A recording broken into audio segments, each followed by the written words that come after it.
Ito ang Istorya Pinas.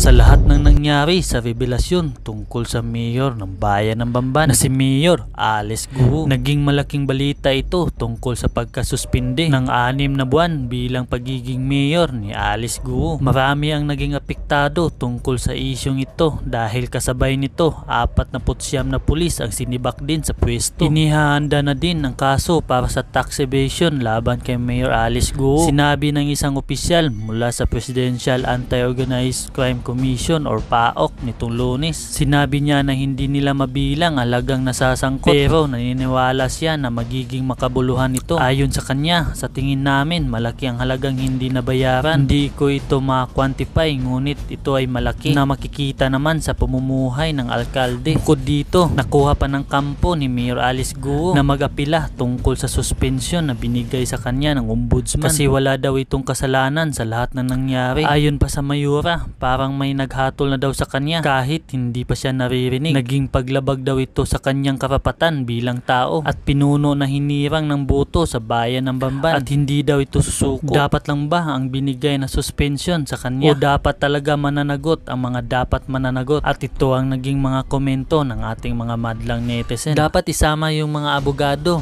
alisan ng lisensya, disbar, kasabwat yan sa pamimiki ng dokumento. Dapat deport na yan at ban na lahat ng pugo sa bansa. For our national security, alisin na lahat ng pugo. Masama ang naidudulot sa ating bayan. Dapat lang lahat ng pugo sa Pinas ay mga Chinese na di natural born citizen. Dapat hindi masilaw sa pera ang mga government official. Ang seguridad ng bansa ang dapat pangalagaan. Dapat lang kasi hindi niya may paliwanag kung saan galing ang kanyang kayamanan pati kanyang pagkatao. Buti na suspend pero dapat disqualified as mayor. No registered birth certificate, only late registration. Unknown Filipino mother, no formal education and many unfounded declaration. In fact, kasi kwento lang niya ito no? Lumabas lang ito. To be honest about it, lumabas lang to doon sa interview with Karen Davila at doon sa post niya sa Facebook. Pero kwento lang ito galing sa kanya. Ang pinakamalaga dito, yung ebidensya.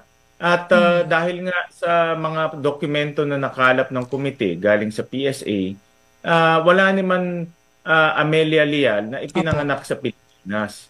Kaya nung nagtanong-tanong kami at tinignan na rin namin yung dokumento, kasi pag titignan mo yung dokumento, sa 14 na mga kumpanya ng mga Guo, 7 nandoon si Wen Yi.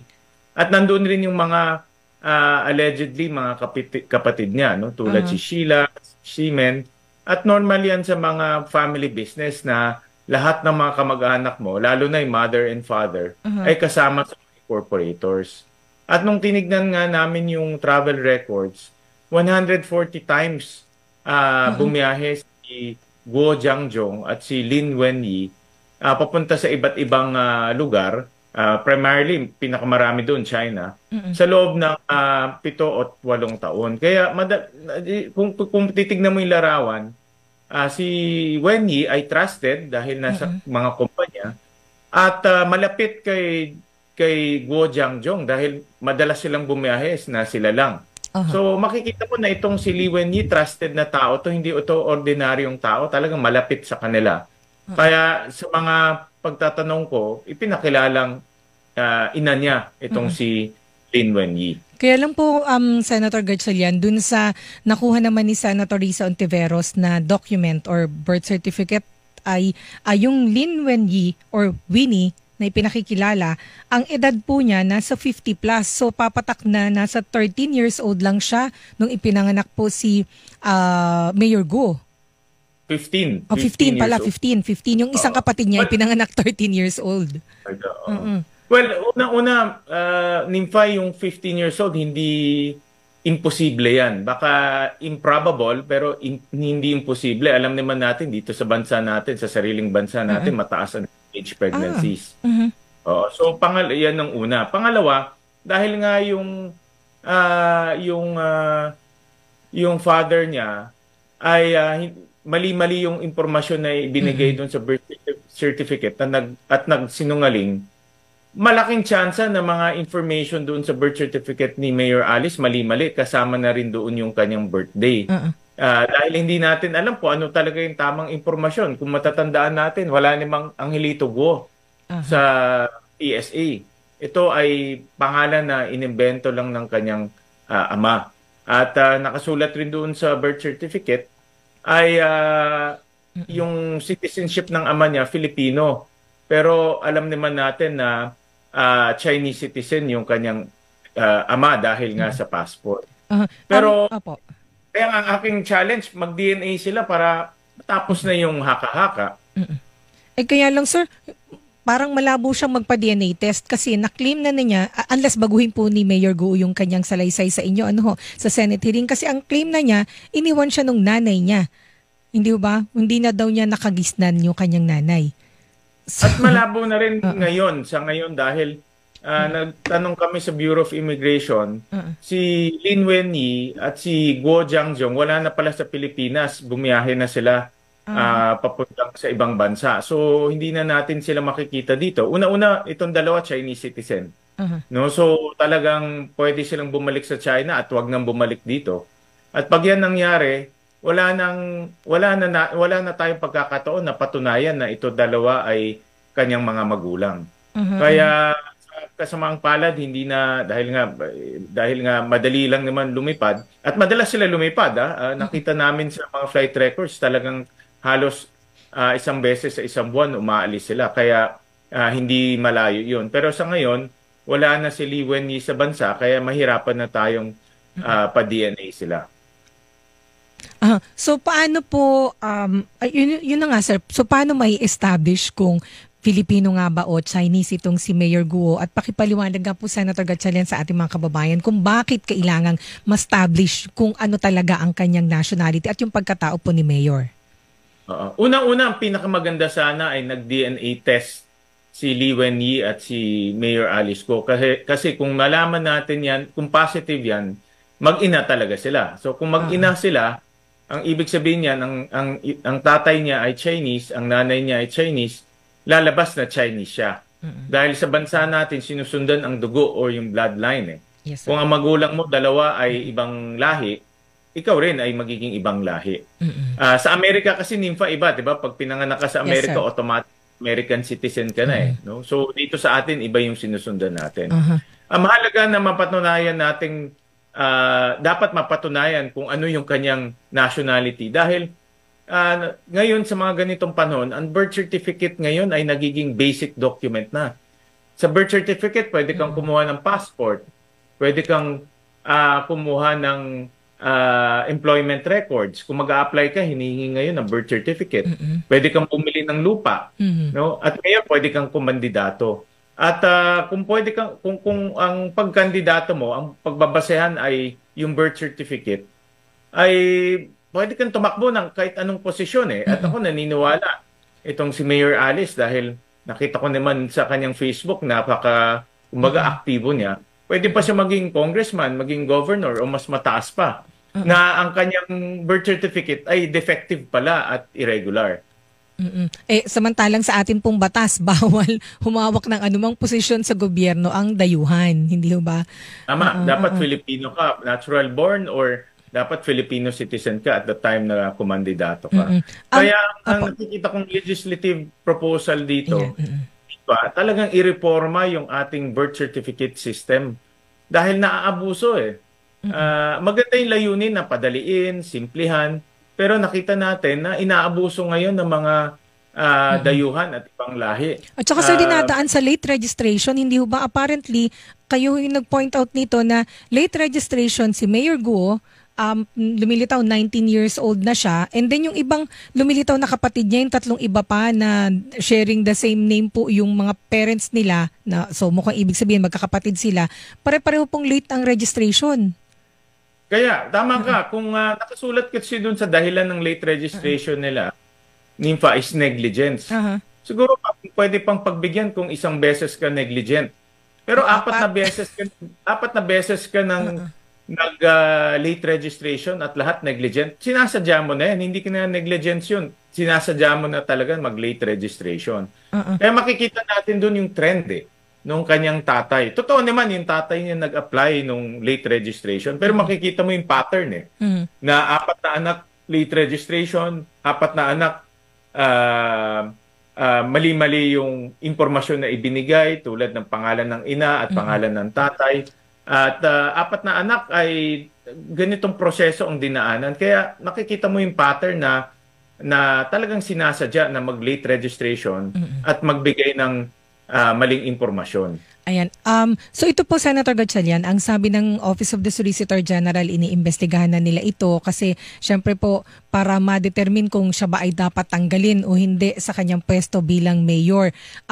Ngayon po, Senator, ang tanong, bakit nga ho ba napunta ang investigasyon ng Senado dito po kay Mayor Guo sa kanyang pagkatao? Samantalang dapat daw po yung Pogo ang inyong pinagtutuunan. Kagaya ho ng sabi ni Ms. Teresita Angsi, leader ho ng Filipino-Chinese community, nagiging sarsuela daw po ang Senate investigation. Dapat daw po ibalik na sa Pogo ang inyong pong investigasyon. May po na rin po si Senate Minority Leader Coco Pimentel. Sabi niya bakit napunta din po kay Mayor Guo yung investigasyon instead of sa Pogo? Nympha, unfair naman na tawaging sarsuela itong investigation natin dahil maraming tao ang nagtatrabaho para gumawa ng pananaliksik at iba pang mga cross-references. Unfair naman na tawagin na sarsuela ito. In-expand yung investigation dahil dapat tignan lahat ng personalidad. Kasi kung titignan mo lang yung Pogo at yung mga sangkot sa Pogo, mga foreigner to kagaya ng mga nahuli, mga taga Singapore, iba taga China, i-mastermind taga China. So ang tanong, paano nakapasok itong mga dayuhan sa Pilipinas at bakit napili ang Banban para itayo yung kanilang negosyo? At hindi maliit na negosyo to. Nympha, 6.1 billion pesos ang pumasok dito sa Banban. Kaya ang tanong, sino ang nagbukas ng pinto? Ang tawag ko nga enabler. Sino ang naging enabler? Sino ang nagbigay kumbaga ng direksyon dito sa mga dayuhan para makapasok? Yung dayuhan kasi hindi naman taga dito yan. Iba nakatakas na nga, baka bumalik na sa kanilang bansa. Pero merong mga tao na nagbigay ng ideya sa kanila. May mga tao na kumbaga binuksan yung pinto para sa kanila at nakapasok naman sila dito sa ating bansa. Kaya in-expand namin. At ngayon, nung in-expand yung investigation, nakita yung pangalan ni Mayor Alice Go, nakita rin yung pangalan nakita rin yung problema sa kanyang birth certificate. At dahil nagkaroon ng problema yung birth certificate niya, tinignan na rin pati yung sino ba gumawa ng birth certificate. Tatay niyo yung gumawa nun. So dapat ma-expand dahil ako, ang aking pag-aanalisa, dugtong-dugtong to Yes, sir. Dugtong-dugtong to at makikita natin sa bandang huli na lahat ito hindi ito coincidental. Talagang may plano at magkakasama itong nangyari sa Pogo at itong mga ginawa ng kanyang ama. Senator, yun hong naitayong Pogo dun sa Bamban Tarlac, ito nga pong na-raid para po sa kabatiran ng ating mga viewers sa Facebook at listeners natin sa DZBB. Yung Pogo na yun, inaitayo doon sa likod lang likod lang, hindi ba? Hindi kalayuan doon sa City Hall o Municipal Hall. Opo. Correct. At naitayo yun at tumulong si May na-establish naman, sir, hindi ho ba, na bago siya maging mayor, siya yung nag-facilitate para magbukas yung Pogo na yun doon sa compound na co-owner si Mayor Guo. Opo. And then, sir, nakita rin ho ninyo na, di ba, sir, merong mga money launderer pala na mga kasosyo, may mga fugitive sa ibang bansa. Sir, masasabi na ba at this point na naitayo yung Pogo na yun, sindikato po ang nasa likod ng nagtayo ng Pogo na yun sa Tarlac? Sigurado akong sindikato ang nagpatayo noon. At hindi ito mga ordinaryong sindikato, mga professional to. Talagang alam nila kung ano yung ginagawa nila. At malakas yung loob nila. Magtataka ka Ito tinatanong ko madalas sa sarili ko. Bakit Bamban? Bakit hindi sa ibang lugar?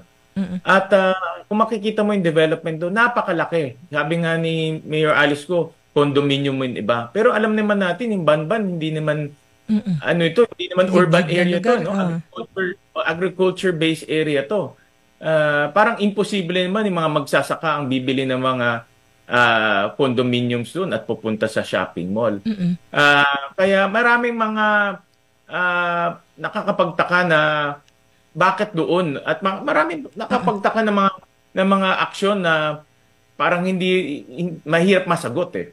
Pwede din mo bang isipin, Senator Gatchalian, na nakatulong din yung Pogo sa pagiging mayor po ni Mayor Go? Kasi kaya ko naitanong dahil kung oo ang sagot doon, kung natulungan kaya siya naging mayor ay dahil doon sa Pogo, hindi ba kailangan tingnan din natin yung iba pang mga lugar na may Pogo? Kasi baka kung sa ibang pagkakataon meron tayong tinatawag pong narco-politics, baka ito yung pera mula sa money laundering activities at human trafficking activities sa mga Pogo nakatutulong din po sa pagiging mayor o local officials ng ibang politiko, sir. Meron akong nabasang, malaking posibilidad yan, Nympha. Talagang, kumbaga, yung posibilidad na Pogo money ang tumakbo para magkaroon ng Pogo politics, malaking posibilidad yan.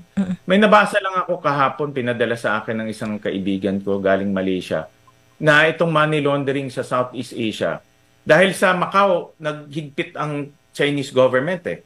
Yung mga sindikato doon, hinigpitan talaga. So nagtakbuhan sila. Pumunta ngayon sa Pilipinas, sa Cambodia, sa Myanmar.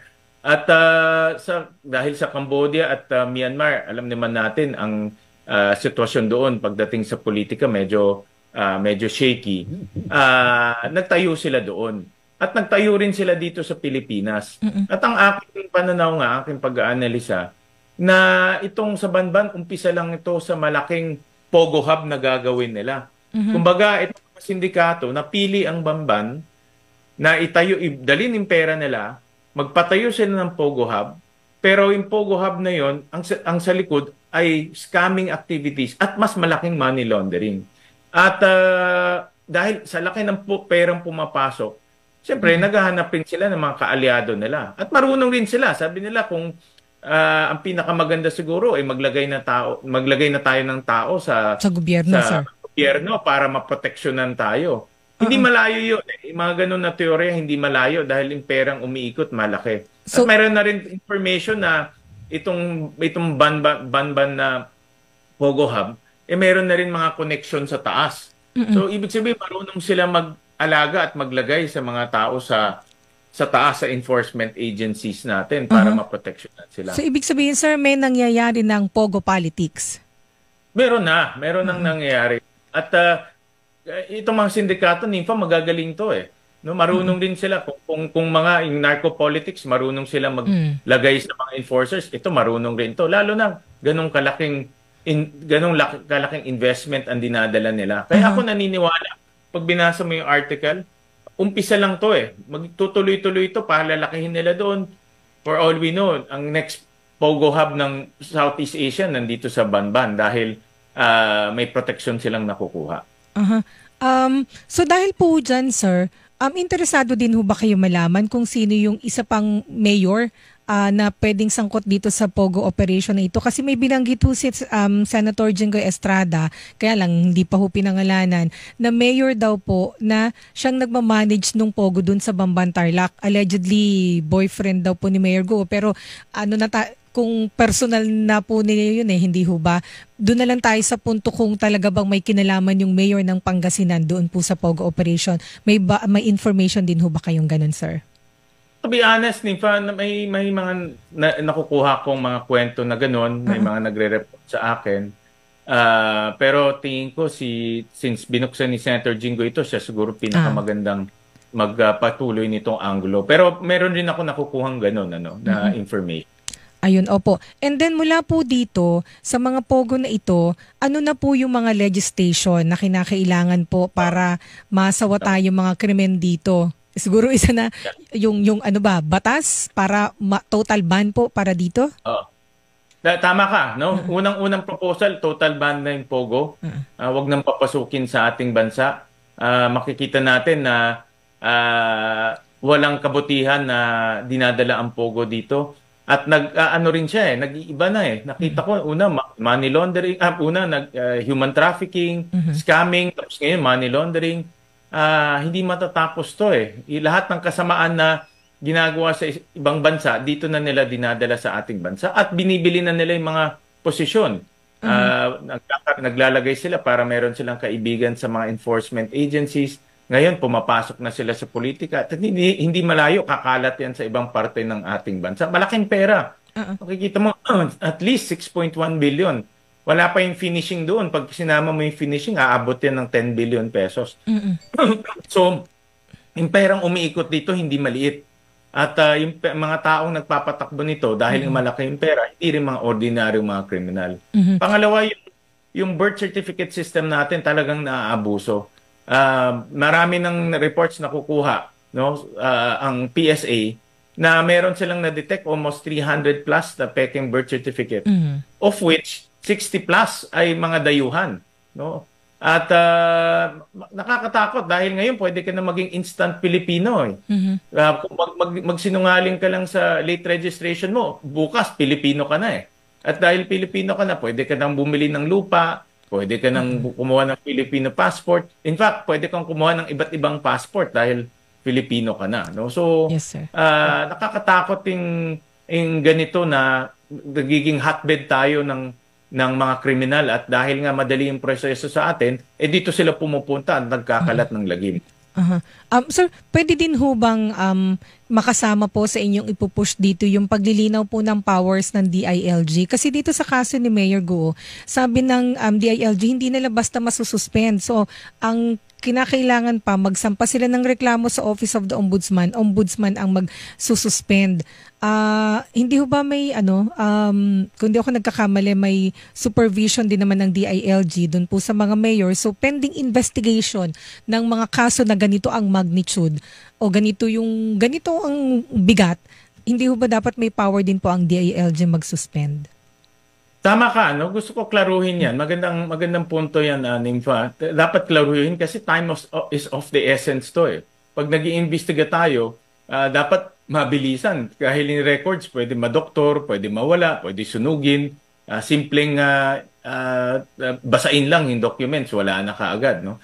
So, my time is of the essence. Time, napakahalaga na mabilisan. Kaya tama ka, no? Dapat bisitahin ulit itong powers ng DILG at iklaro yung kanilang supervisory powers kung hanggat saan at kung kailan gagamitin. And then sir, meron pong nakaschedule yung Committee on Women na executive session sa Wednesday, hindi ho ba, June 5, tungkol po dito sa issue. Bakit po ito executive session? At iimbitahin ho ba dito si Mayor Guo? Gusto kong klaruhin sa mga tagapakinig natin na humingi itong mga ahensya ng executive session dahil una, tuloy-tuloy pa yung kanilang investigation at hindi nila pwedeng isiwalat sa publiko yung mga nadiskubre nila dahil nga baka tumakbo yung mga iniimbestigahan nila. No? Hindi pa tapos pero meron na silang mga preliminary findings. Pangalawa, mayroong mga national security issues rin na titignan at dahil sa national security hindi rin pwedeng isiwalat sa publiko kung ano yung mga itong national security concern. Pero maging kampante po ang publiko na pag ito ay malinaw na at tapos na yung investigation, lalabas rin yan, no? Dahil magiging official na yung investigation at official na yung mga dokumento. And dun po sa mga naisagawa ng pagdinig sa 2 beses na pagharap po ni Mayor Guo, masasabi na hubang siya ay nagsinungaling sa komite? At kung nagsinungaling siya, bakit hindi po siya kinokontempt, sir? Talagang klaro nagsinungaling siya,